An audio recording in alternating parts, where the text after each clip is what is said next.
अनेकांच्या पोटातील ओठावर येणाऱ्या गुपितांची बिनधास्त मांडणी करणारं बातमीपत्र। बातमी मिळाली की अमित पंचम राहणार ठाणे सध्या राहणार वानलेसवाडी मिरज ते अर्जुनवाड जाणाऱ्या रोडवर असलेल्या नॅशनल हायवेच्या पुलाखाली चोरीतील सोन्याचे दाणे विक्री करण्याकरता येणार आहेत। नमूद पथक मिळालेल्या बातमीप्रमाणे मिरज ते अर्जुनवाड जाणाऱ्या रोडवर असलेल्या नॅशनल हायवेच्या पुलाच्या परिसरात सापळा लावून निगराणी करत असता एक इसम पुलाखाली येऊन थांबलेला दिसला।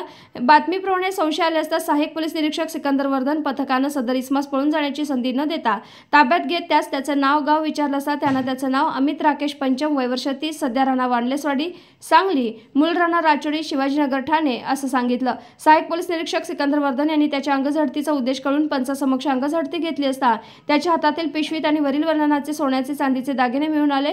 दागिन्यांबाबत विचारणा केली असता त्याने उडवाउडवीची उत्तरं दिली। सहाय्यक पोलीस निरीक्षक सिकंदर वर्धन यांनी त्यास विश्वासात घेऊन चौकशी केली असता त्यानं सांगितलं की त्याच्याजवळ मिळून आलेले सोन्या चांदीचे दागिने हे मिरज आणि नौपाडा इथल्या घरफोडी चोरी केली होती त्यातीलच असल्याची कबुली दिली आहे। सदर बाबत मिरज शहर आणि नौपाडा पोलीस ठाणे या पोलीस ठाण्याचा क्राईम अभिलेख तपासला असता वरील प्रमाणे घरफोडी चोरीचे गुन्हे दाखल असल्याची खात्री झाली।